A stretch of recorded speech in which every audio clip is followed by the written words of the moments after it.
You can test your guides, and you don't have to follow what they say. But if they give you good advice and you don't follow it, and it turns out that you recognize they gave you good advice and you didn't follow it, you must say to them, guides, or whoever is offering me this advice, you did give me good advice and I didn't follow it. Thank you. Appreciate it. And then you'll see how long does it take you to recognize good advice. And how can you recognize it? Well, as we said, you can ask for a sign. And you also can develop an agreement with your physical body to say that your body is going to respond and give you a signal to good advice. So someone here, was it Sarah, was having a conversation with Peter and our vehicle about purchasing gold. And our vehicle was discussing with them about silver purchases and gold, etc., and then putting your money in things of value. And Sarah said, what? You said, my guides, what did you say, Miss Sarah? I said a few years ago, one of my guides suggested that I buy gold. Yes. And I didn't. And you didn't. And how sorry am I today? Because you saw that it has gone up in price, yes. Quite a bit. Yes, so this was part of the discussion. And this was fine, and so in this capacity, you want to acknowledge to that guide that they did give you good advice, and that you now recognize it as good advice. And you also have the right not to follow that advice. Do you follow? Yes. Because sometimes guides don't always give you good advice. And we don't want you turning into people that are living to follow guidance. We want you to develop such a fine-tuned inner intuition that you become the guide, that you know how to guide yourself, that you are so fluidly connected to non-physical supportive energy that it would be like your nervous system reaches outside the body and is part of something larger, and the nerves carry the information in non-physical into physical, and you feel the truth of what you are being guided to do. This is a small example, but it is important just so that each of you have a picture about how guidance can work.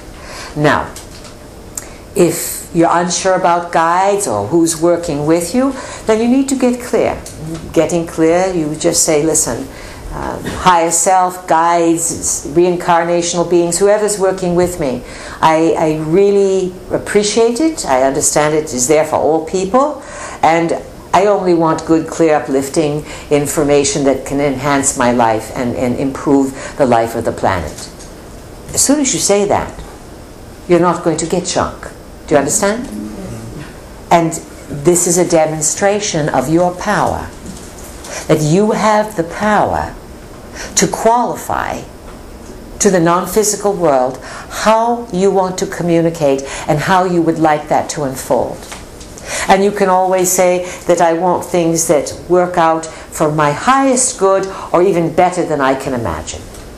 You follow this? Yes. Words are the key.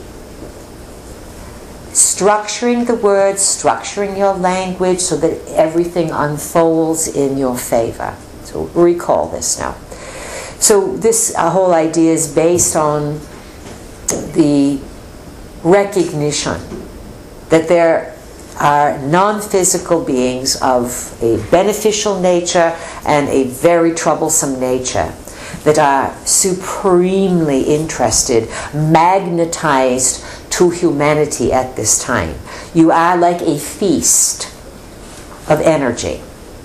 Because those of you growing in consciousness, growing in awareness, outgrowing limited beliefs about yourself and society, you're going to attract beings whose job it is to initiate you into a spiritual path of higher awareness.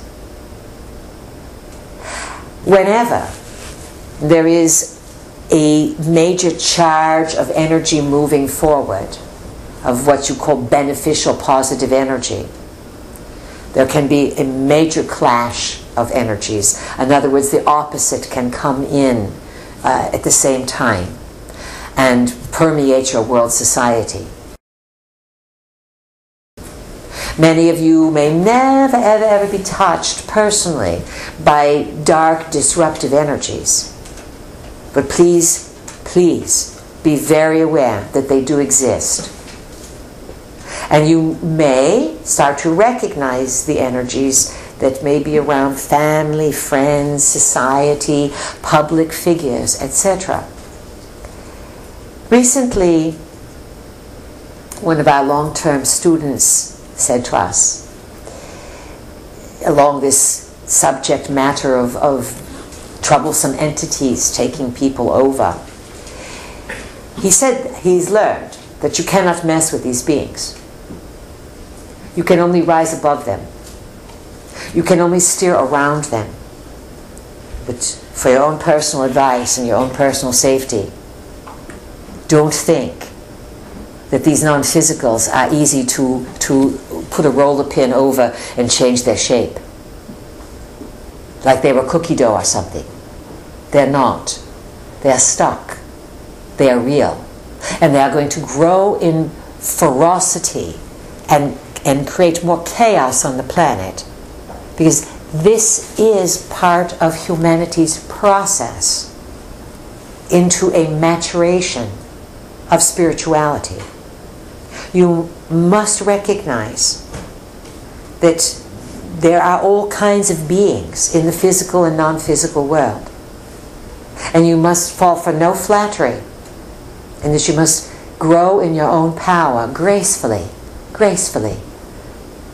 We have suggested that over the last year or two, there's been some movement in humanity, a great restlessness. We call it the seeds of discontent.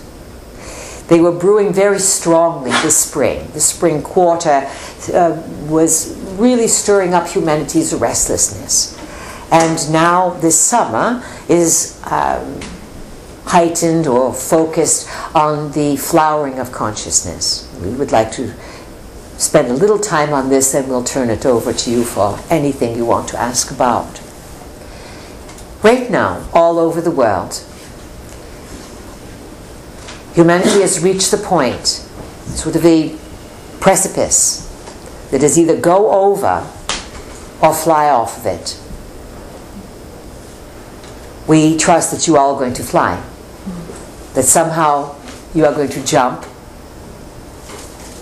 and it's going to go. And you're not flying alone. There are beings who help you. When you have goodness in your heart, when you will stick with the truth and stick with graciousness as well, you're going to attract the energies that are going to support you into the initiation of a larger expansion of consciousness. Right now there's a lot of positioning. Lots and lots of people have done an awful lot of work around the planet. And you may not all know the same thing about the metaphysical world, but you have each in your own way come to accept that there's something larger, much larger, that needs to be brought forward. You are, in practical terms, the bringers of the dawn. That book came out almost 20 years ago. It was dedicated to all of you who are willing to bring a new light and to shine that light onto the world. It is this summer that is going to really, really make all the changes. On Lamos, just before this event, when Peter and Sarah decided to focus it on the sun responded. And it said, yes, we know what you are thinking. We are going to give you a huge dose of energy. In scientific terms, scientists have decided that solar minimum is finished and solar maximum is now on.